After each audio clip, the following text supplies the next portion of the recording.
Vamos falar sobre dízimos e ofertas. As perguntas que sempre chegam até nós são: dízimo e oferta é para o Novo Testamento? Não foi abolido pela lei? Eu devo dizimar e ofertar ainda nos dias atuais? Por que essas perguntas? Porque, lamentavelmente, ainda existem muitos líderes religiosos que utilizam este princípio de forma errônea, para enriquecimento próprio, de forma totalmente pejorativa e errada quanto aos dízimos e ofertas. Então todos têm razão de perguntar isso mesmo. Mas vamos lá. O dízimo e a oferta foi instituído ali no Velho Testamento. O primeiro registro da Bíblia quanto ao dízimo foi na história de Abraão, quando ele entregou o dízimo a Melquisedeque. Nem existia lei, e ele entregou esse dízimo como um princípio de gratidão a Deus. E Melquisedeque era um sumo sacerdote em um local onde eles se reuniam no Velho Testamento em Gênesis. 640 anos depois, aproximadamente, o profeta Moisés instituiu este princípio como sendo uma lei de Levítico e Deuteronômio, uma lei que tinha consequências de maldição e consequências até da perca da salvação, conforme Moisés, para aqueles que não dizimavam. Uma lei que compunha rituais para a entrega desses dízimos, de ofertas alçadas. E assim foi o contexto de Malaquias, mas também tinha promessas para quem era dizimista, mas promessas sempre vinda com um tom de ameaça, né, ali pelo cumprir daquela lei. E aí é por isso que lá em Malaquias Deus fala, né, o texto mais conhecido sobre o dízimo, que roubará o homem, pois a Deus, ou seja, estavam roubando, estavam deixando de cumprir a lei, estavam utilizando de forma totalmente de forma pejorativa e como um roubo mesmo sobre a questão dos dízimos, tanto as pessoas que administravam o templo quanto aqueles que se recusavam a dar o dízimo, né? Mas Deus também lembra ali que existiam promessas para quem era dizimista e para quem era ofertante. No Novo Testamento é fato que quase não se utiliza a palavra dízimo mais. Porém, Jesus ele passa por dois episódios onde ele cita o dízimo ali nos evangelhos. Um episódio é onde Jesus fala que os fariseus eles dizimavam de tudo, até do hortelã e do cominho, mas eles se esqueciam de guardar os principais mandamentos do Senhor. Jesus, em momento algum, estava dizendo que o dízimo e a oferta foi destituída, que ele não existia mais. Mas Jesus estava falando que a observação para esse dízimo e oferta deveria ser a intenção do coração, do guardar também os outros mandamentos, e que quem dizimava, ofertava, não era melhor do que os outros. A segunda passagem que Jesus fala da oferta e do dízimo é a passagem da viúva pobre, no qual Jesus está perto do gasofilácio é aquela urna que coloca o dízimo e a oferta. E Jesus olha para aquela mulher e diz para os discípulos: esta mulher deu tudo o que tinha, e ela deu muito mais do que aqueles que trouxeram sacos cheios de moedas. Novamente dizendo que não era a quantidade, não é quem dá mais ou menos, mas sim a intenção do coração que está proposto agora para o Novo Testamento. E em Atos, na igreja primitiva, continuaram retirando as coletas, os dízimos e as ofertas. E Paulo vai falar em Coríntios, vai falar o autor de Hebreus também, sobre os dízimos e as ofertas. Mas eles trazem agora um tom, como Paulo diz, de cada um contribuir segundo propor o seu coração. E ele fala da proporcionalidade: o que semeia pouco, pouco ceifará; o que semeia muito, muito ceifará. Mas cada um contribua segundo aquilo Deus colocar no coração, não sendo mais uma obrigação da lei de Levítico. Ou seja, se você não dizimar, você não está amaldiçoado pela lei de Levítico. Se você não dizimar, você não está retirado do reino do céu. Ou seja, você não vai perder a sua salvação porque você não dizima ou porque você não oferta. Mas Paulo vem aqui dizer que também a palavra dízimo ela vem do hebraico, né? Como décimo mesmo, como 10%. Quando as igrejas dizem que o dízimo é 10%, todo o Velho Testamento, a origem da raiz da palavra é 10%. Mas aqui eu acredito já no Novo Testamento que essa obrigatoriedade de 10% também, ela não pesa mais como obrigatoriamente ser os 10%.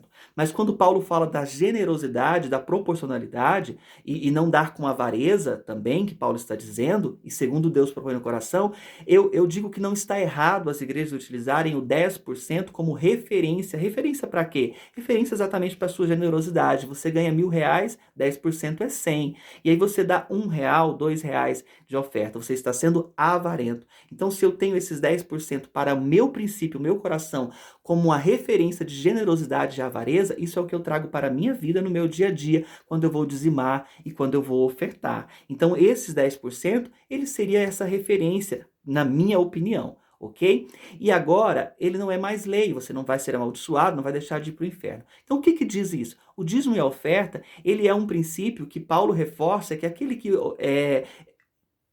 ofertar, aquele que dizimar, ele terá a prosperidade do Senhor sobre a vida dele, ele terá a bênção do Senhor sobre a vida dele, ou seja, ele terá recompensas de Deus. Por quê? Porque Deus olha para o coração, para a intenção do coração. E da mesma forma que esse dízimo já era um princípio lá em Abraão, antes de Moisés instituir como lei, era um princípio de expressão de gratidão a Deus, o dízimo continua sendo um princípio, não mais uma lei, mas um princípio de você expressar a sua gratidão a Deus. Como Paulo disse, Deus é aquele que te dá a sementeira, é aquele que te dá o trabalho, te dá a provisão, te dá o dinheiro. E a sua forma de expressar a Deus a sua gratidão, ela pode ser através da contribuição do dízimo e da oferta. Deus não precisa do meu dinheiro e do seu dinheiro, isso é fato, é verdade. Mas Deus precisa do nosso coração, não apegado às coisas materiais, ao dinheiro, do nosso coração também expressando essa gratidão como já era um princípio. Os judeus têm hoje como esse princípio, e assim como todos os cristãos têm como princípio. Um princípio de agradecer a Deus, um princípio que traz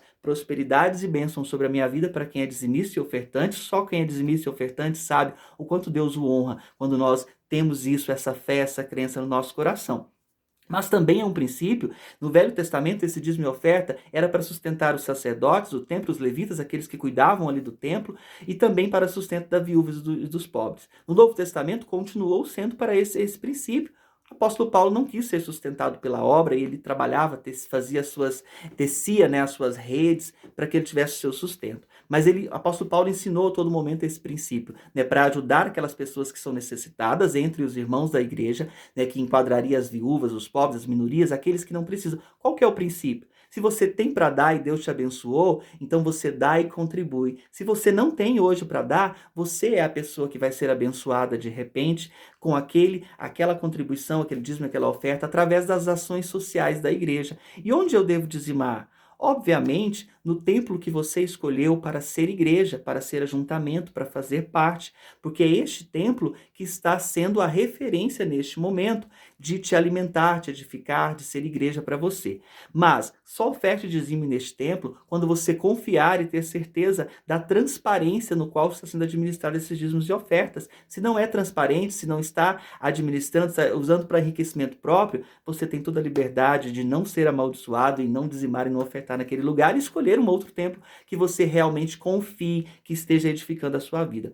Mas o princípio do dízimo e da oferta, ele existe. No princípio de cada um contribua segundo propôs seu coração, no princípio da generosidade, não da avareza, no princípio de gratidão a Deus e no princípio de ser abençoado quando você é dizimista e ofertante. E por último, eu só tenho que dizer que as igrejas, na atualidade, elas precisam de dízimos, de ofertas, doações e contribuições para elas manterem as portas abertas. Até o fato de não ter um templo e ter que manter uma live, elas também utilizam de recursos para essa live, elas utilizam de recursos para energia e etc. O mundo que nós vivemos hoje, ele é capitalista, e esse mundo é impossível vivermos sem estarmos inseridos nessa questão do dinheiro, né? E então os templos, eles sobrevivem hoje de dízimos, ofertas e contribuições para pagar aluguel, para ter os itens como som, cadeira, etc. E também para fazer qualquer tipo de obra de ação social, ok? Então está aí um pouquinho sobre o princípio do dízimo e da oferta. Espero que você se torne